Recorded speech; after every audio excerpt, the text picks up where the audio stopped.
আসসালামু আলাইকুম গাইস, তো কেমন আছো তোমরা? আজকে রাফি গল্পর শেষ পার্ট নিয়ে আইছি। তো ভিডিওটা শুরু করার আগে কিছু কথা কই। তো আজকে তো রাফি গল্পর শেষ পার্ট। তোমরা আজকে রাফি গল্পর শেষ পার্ট দেখার পর কি আমারে ভুলা যাইবা? হয়তোবা যাইতেও পারো, কিন্তু হ্যাঁ, তোমাদের একটা কথাই বলবো, তোমরা আমারে মনে রাখো। তোমাদের আমি সামনে আরো ভালো ভালো গল্প দিম। তো রাফির নিজস্ব লাইফে দুইটা গল্প আছিল, আপনাদের জাস্ট একটা শোনালাম, আজকে একটারই লাস্ট পার্ট। তো আরেকটা গল্প কালকের থেকে চালু করে দিন। তো আপনারা কি কোন অবশ্যই কমেন্ট বক্সে জানাবেন। তো বেশি কথা কয়ে লাইছি, আজকের ভিডিও শুরু করা যাক। আর মাসুদ তখন জেলে যাবে, কিন্তু সে মিমকে এমন কিছু করতেই দিবে না। যখনই মিম বাইরে আসে ঠিক সেই সময়ই মাসুদ মিমের উপর গুলি করে মিমের বুকে এসে সেই গুলি লাগে, আর সাথে সাথে মিম সেখানে পড়ে যায়। গুলির শব্দ পাওয়ার পর সবাই সেখানে ছুটে আসে, আর মিমকে গুলিতে জমক হতে দেখে তখনই কিছু লোক দেখতে পারে যে মাসুদ দূর থেকে পালাচ্ছে আর তার হাতে পিস্তল। আর মাসুদও তা বুঝতে পারে, সেখান থেকে দৌড়ে পালিয়ে যায়, কিন্তু সবাই মিলে পরে তাকে ধরে ফেলে আর সেখানে পুলিশকে ফোন করে, আর মাসুদকে পুলিশ ধরে নিয়ে যায়। এদিকে মিমকে গুলি করার পর মিমের অনেক রক্তপাত হওয়া শুরু হয়। হাসপাতালে বেশি দূর না হয় তাকে সবাই সাথে সাথে সেখানে নিয়ে যায়। হাসপাতালে নিয়ে যাওয়ার পরই সেই ডাক্তার মিমের এমন অবস্থা দেখে বলে উঠে, ডাক্তার বলল, এনার এই অবস্থা কি করে হলো? ইনি তো এখানকারই ডাক্তার। একটা লোক তাকে গুলি করে তাকে আমরা ধরে পুলিশের হাতে তুলে দিই, কিন্তু ইনি যে এখানকার ডাক্তার, তাড়াতাড়ি এনার কিছু করেন, অনেক রক্তপাত তার হচ্ছে।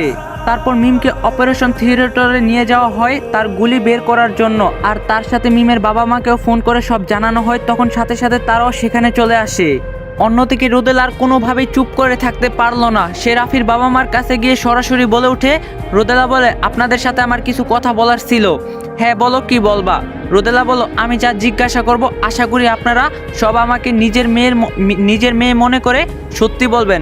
রাফিকে এ কথা শুনে রাফির বাবা মা দুজনেই অবাক হয়, কারণ রাফির ব্যাপারে রোদেলা কিছুই জানতে পারলো কিনা। হঠাৎ তোমার এ ধরনের কথা কেন বলছো? রোদেলা বলল, কারণ আমি এখানে এসেই অনেক কিছু তার সম্পর্কে জেনেছি। সে আপনাদেরই ছেলে ছিল না? তুমি যে কি বলো? হৃদয় হচ্ছে আমাদের একমাত্র ছেলে, আর তুমি কোন রাফির কথা বলছো? রোদেলা বলল, আমি সেই রাফির কথা বলছি যার সাথে আপনাদের 8 বছর ধরে কোনো সম্পর্কই নেই। তুমি এত কিছু কোথা থেকে জানলে? রোদেলা বলল, আগে আমাকে বলুন রাফিকে, আর আপনারা কেন তাকে নিজের ছেলে বলে অস্বীকার করছেন? তোমার কাছে যে কি করে বলি, তবুও সব যেহেতু জানতে পেরেছো, তাহলে শোনো। আজ থেকে 8 বছর আগে ও তার মামার বাড়িতে বেড়াতে গিয়েছিল। তারপর ওরা আমাদের ফোন করে বলে যে রাফি নাকি ওর মামাতো বোনের সাথে খারাপ কাজ করছে। কি বলতে চাইছি তুমি তা নিশ্চয়ই বুঝতে পারছো। আর তাই পরে পুলিশ তাকে নিয়ে যায়। তাহলে তুমি বলো, কি করে আমি সেই কুলাঙ্গার সন্তানের পরিচয় তোমার সামনে দেই? এই কথাগুলো শুনে রোদেলা সত্যি ভীষণ অবাক হয় আর বলে ওঠে, রোদেলা বলে, তাই বলে আপনারা সেই কথা বিশ্বাস করবেন? তাছাড়া তো আর আমাদের কাছে কোনো উপায়ই ছিল না, আর ওরা এমনিতে অনেক বড় লোক ছিল, তাই সব কিছু মেনে নিয়ে নিজের ছেলেকে সেদিন মৃত বলে মনকে বুঝ দিয়েছি। আজ তুমি আবারও নতুন করে সেই রাফির নামটা বললে। তারপর রোদেলা আর কিছু না বলে সেখান থেকে চলে গেল। সে রাফির ব্যাপারে অনেক কিছু জানতে চেয়েছিল। তার আগে ছোট্ট একটা বিজ্ঞাপন দেয়ালই। আজকে আমি মোস্ট প্লে অ্যাপ সম্পর্কে বলবো। মোস্ট প্লে হলো বাংলাদেশের সবচেয়ে মজার এবং বিশ্বস্ত ফ্যান্টাস্টিক গেমিং অ্যাপ, যার ব্র্যান্ড অ্যাম্বাসেডর হলেন প্রত্যেক অভিনেত্রী মধুমিতা সরকার। এখনই রেজিস্ট্রেশন করলেই পাবেন 150 টাকা ফ্রি বোনাস। তাছাড়াও আমার প্রোমো কোড FRWTAK150 ব্যবহার করলেই পাবেন আরো 150 টাকা ফ্রি বোনাস। মোস্ট প্লে প্রথম ডিপোজিটে 150 টাকা বোনাস এবং দৈনিক 25% রিলোড বোনাস। সাথে থাকছে সাপ্তাহিক 10% ক্যাশব্যাক বোনাস এবং প্রতি রেফারি 1200 টাকা আনলিমিটেড। এই বিপিএল এ মোস্ট প্লে দিচ্ছে 1 কোটি টাকা বাম্পার বোনাস। স্পোর্টসে সর্বোচ্চ ডিপোজিট এবং টার্নওভার করে জিতে নিন আপনার বোনাস। আমার পিন কমেন্ট থেকে মোস্ট প্লে অ্যাপের বিনামূল্যে রেজিস্ট্রেশন করুন, অসংখ্য বোনাস নিন এবং উপার্জনের যাত্রা শুরু করুন। শুভকামনা। কিন্তু এখন এসব জানার পর পুরো নিশ্চিত হয়ে যায়, কারণ যারা এক সময় তার দেওয়ার হওয়ার কথা ছিল, সে এমন একটা মানুষ। পরে রোদেলা আর এই নিয়ে কিছু ভাবলো না, কারণ সে তার প্রশ্নের জবাব পেয়ে গিয়েছিল। এদিকে মিম অপারেশন হওয়ার 6 ঘন্টা পর জ্ঞান ফিরে, আর তার জ্ঞান ফিরলে সে রাফি বলে জোরে চিৎকার করতে থাকে। মিমের পাশে মিমের বাবা মাও সবাই পাশে থাকায় সবাই অবাক হয়ে যায়। মিমের বাবা বললে, তোর কি হয়েছে মা? এমন করে উত্তেজিত হলে আরো অসুস্থ হয়ে যাবে। মিম বলল, বাবা রাফি কোথায়? আমি রাফিকে ছাড়া বাঁচবো না। মিমের বাবা বলল, রাফি এখন কোথায় তা কি করে বলবো? তুই এমন করে পাগলামি করিস না। মিম বলল, রাফি আমাকে ছাড়া আর কাউকে ভালোবাসেও না, ও শুধু আমাকেই ভালোবাসে। মিমের বাবা বলল, আমি জানি তুই রাফিকে অনেক ভালোবাসিস, কিন্তু রাফি এখানে নেই, সে কোথায় তাও জানি না। আমাকে তুই মাফ করে দিস। আমি কখনোই বুঝতে পারিনি মাসুদ এতটা খারাপ যে কিনা তাকে মেরে ফেলার চেষ্টা করতে একবারও ভাবলো না। মিম বলল মাসুদ আমাকে মেরে ফেললে মানে? মিমের মা বলল মাসুদ তোর উপর গুলি চালিয়েছিল। মিম বলল কিন্তু রাফি কোথায়? আমি ওকে ছাড়া বাঁচবো না বাবা। ডাক্তার বলল ম্যাম আপনার শরীরের অবস্থা বেশি ভালো না, আপনি যদি এমন করতে থাকেন তাহলে আরো অসুস্থ হয়ে যাবেন। মিম বলল না, আগে রাফিকে আমার কাছে নিয়ে আসেন, ও আমাকে ছেড়ে যেতে পারে না। তোমরা যদি আমাকে রাফির কাছে যেতে না দাও তাহলে কিন্তু আমি নিজেকে শেষ করে দিব। এই বলে মিম তার পাশে থাকা কেচি দেখতে পারে, আর তা দিয়েই যখনই নিজেকে মারতে যাবে তখনই সবাই মিলে মিমকে আটকায় আর তাকে ঘুমের ইঞ্জেকশন দেয়, আর তাতে সেও ঘুমিয়ে পড়ে। তখন থেকে মিমের বাবা মা বুঝতে পারে তাদের মেয়ে রাফির জন্য এক প্রকার পাগল হয়ে গেছে, কিন্তু তারাও বা কি করে জানবে রাফি এখন কোথায়।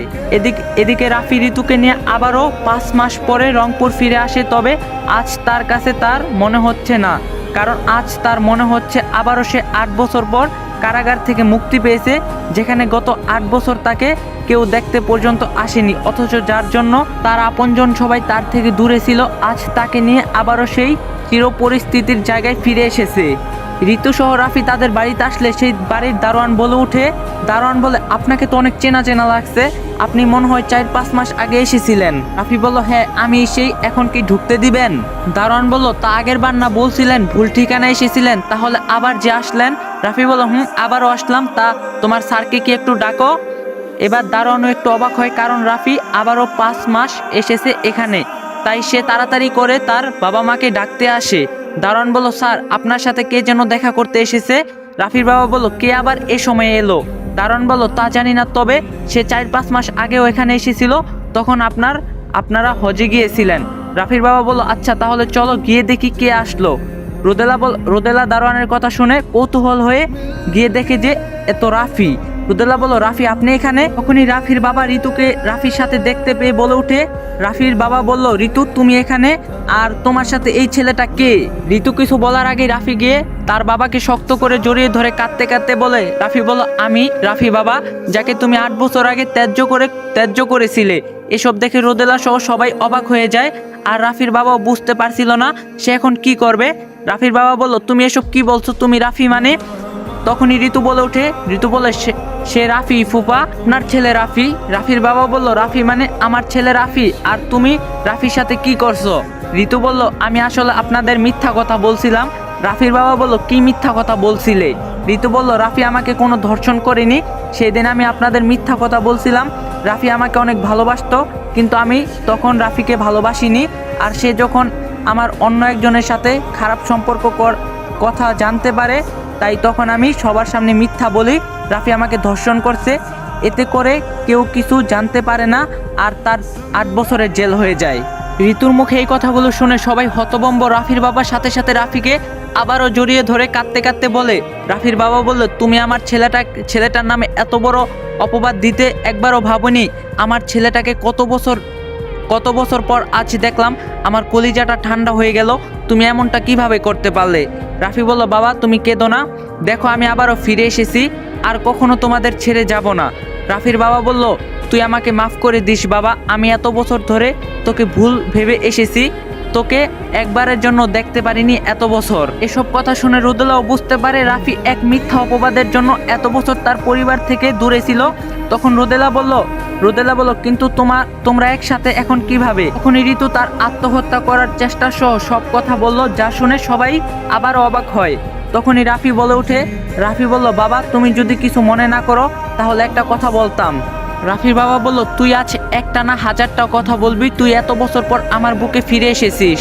রাফি বলল আমি ঋতুকে বিয়ে করতে চাই। রাফির বাবা বলল ঋতুকে বিয়ে করবি মানে? যে তোকে আমাদের থেকে এত বছর দূরে রাখলো তার সাথে আমি তোর বিয়ে হতে দিব না। রাফি বলল কিন্তু বাবা ঋতু তো তার ভুল বুঝতে পেরেছে, আর তাকে ভালোবাসতে গিয়েই তো এত বছর তোমাদের থেকে দূরে থেকেছি, তাই আজ যদি তাকে নিজের করে পাই তাহলে আমার জীবনে এত বছরের দূরে থাকার কষ্ট থাকবে না। রাফির বাবা বলল আচ্ছা ঠিক আছে, আজ আর তোর কোনো কথা ফেলবো না, তুই যা বলবি তাই হবে। রাফিকে এমন হঠাৎ করে দেখে রিয়াজও অবাক। রাফিকে দেখে রিয়াজ বলল তুমি কিন্তু আর আমার সাথে পরে দেখা করতে আসনি, তুমি আমার দাদাবাড়ি খুঁজে পেলে কি করে? রাফি বলল এই যে তোমার সাথে দেখা করতে আসলাম। রিয়াজ বলল তুমি আবারও কি চলে যাবে? রাফি বলল না আর যাব না। তখনই রোদেলা রাফির কাছে এসে রোদেলা বলল তোমার পরিচয় যে কখনো এইভাবে পাবো তা কখনো কল্পনাও করতে পারিনি। আমাকে অন্তত তো তা কী করে, তার তো আমি কোনো ঠিকানাই জানি না। ডাক্তার বলল তা ঠিক ঠিক বলছেন, তবে আমার মনে হয় একজন কিছু জানতে পারে। মিমের বাবা বলল কে জানতে পারে? ডাক্তার বলল কিছুদিন আগে একটা মেয়ে অ্যাক্সিডেন্ট করলে রাফি তাকে এখানে নিয়ে আসে, সে কিছু জানলে জানতেও পারে। মিমের বাবা বলল তাহলে সে কোথায়, যদি সে রাফির ব্যাপারে কিছু জানে? ডাক্তার বলল আসলে আমিও ঠিক জানি না, তার ব্যাপারে জানি না, তবে আমি এখনই জানার চেষ্টা করছি সে কোথায়। এদিকে সময় যতই যাচ্ছে রাফি আর ঋতুর বিয়ের সময় ততই কাছে চলে আসছে। এদিকে রাফি ফিরে আসার পর শফিক চাচাও জানতে পারে, তাই হঠাৎ করে শফিক চাচার ডাক শুনতে পেয়ে রাফি দেখতে পারে যে তার শফিক চাচাই এসেছে। রাফি বলল চাচা আপনি কেমন আছেন? শফিক চাচা বলল আগে ভালো না থাকলেও তোমার ফিরে আসার আশায় সবচেয়ে বেশি ভালো হয়ে গিয়েছি। রাফি বলল চাচা আমি কিন্তু বলছিলাম। শফিক চাচা বলল শুনছি তুমি নির্দোষ, এতদিন সেই শাস্তি ভোগ করছো, কিন্তু আমরা কেউ তোমার কথা বিশ্বাস করিনি। তখনই রাফিকে দেখতে পেয়ে বলে, লিজা বলল আপনি এখানে কি করছেন? শফিক চাচা বলল কেন, একে চিনতে পারছিস না? এ রাফি। লিজা বলল বাবা তুমি সত্যি বলছো? ওনাকে আমি ফরিদপুর দেখছিলাম, কিন্তু কখনো চিন্তা করতে পারিনি ইনি রাফি ভাইয়া। শফিক চাচা বলল আমাদের চীনা মানুষগুলোও আজ কত দূরে। রাফি এতদিন আমাদের থেকে ঠিক এভাবেই দূরে ছিল। লিজা বলল তুমি ঠিকই বলছো বাবা, আমরা এতদিন রাফি ভাইয়াকে কতই না দোষী মনে করছিলাম, কিন্তু তিনি আসলেই অনেক ভালো। দেখতে দেখতে অনেক সময় পার হয়ে গেলে রাফি হঠাৎ করে মিমের কথা মনে পড়ে গেল, কিন্তু আজ তার কাছে শুধু ঋতুই মনে আছে। যতবারই মিমের কথা ভাবে তখনই ঋতু তার মনে জায়গা করে নেয়। এভাবে কেটে যায় আরও অনেকটা সময়। এদিকে মিমের বাবা মিমকে নিয়ে অনেক চিন্তায় আছে। তারপর সে যখন মিমের কাছে গেল তখন দেখতে পেল যে মিম বিছানায় নেই। এটা দেখার পর মিমের বাবা আবারও চিন্তায় পড়ে যায় আর মিমকে খুঁজতে শুরু করে। তখন সেই ডাক্তার এসে বলে, ডাক্তার বলল মিম ম্যাডাম রাফির কাছে গেছে। মিমের বাবা বলল রাফির কাছে গেছে মানে? আপনি তাকে এই অবস্থায় কেমনে করে যেতে দিলেন? ডাক্তার বলল আমি যেতে দেইনি, তার জেদের কাছে আমি হেরে গিয়েছি। কে যেন ম্যামের ফোন দিল, তা রিসিভ করার পরেই তিনি পাগলের মতো আচরণ করা শুরু করলো আর এই অসুস্থ শরীরে গাড়ি নিয়ে কোথায় জেনে গেল। মেয়ের বাবা বলল তা আপনি একবারও আমাকে বলতে পারলেন না? ডাক্তার বলল আমি অনেক চেষ্টা করছিলাম কিন্তু তাকে আটকাতে পারিনি, আর তিনি বলেছিলেন তাকে যেতে না দিলে সে আত্মহত্যা করবে, তাই আর আপনাকে বলতে পারিনি। তবে আপনি কিছু চিন্তা করবেন না, আল্লাহর রহমতে ম্যাম অনেকটাই সুস্থ, তার কিছুই হবে না। মিমের বাবা কিছুতেই বুঝতে পারছে না এখন কি হবে, আর কে বা মিমকে ফোন দিয়েছিল যে মিম সেখানে ছুটে গেল। এদিকে ঋতু আর রাফির বিয়ের সময় চলে আসলো। রাতের আধারে পুরো বাড়ি বর্ণিল সাজে আজ যেন মহা খুশির এই মুহূর্ত। রাফি কখনো ভাবতে পারেনি যে ঋতু সত্যি তার একদিন এভাবে হতে চলছে। এত মূল্য দেওয়ার পর রাফি আর ঋতুর বিয়ে হবে। যখনই রাফি বিয়েতে ঋতুকে আংটি পরাতে যাবে তখনই কে যেন দৌড়ে এসে ধাক্কা দিয়ে জড়িয়ে ধরে আর রাফির সাথে সাথে পিছনে অনেকটা সরে যায়। রাফির সাথে কি হচ্ছে তা রাফি কিছুই বুঝতে পারছে না।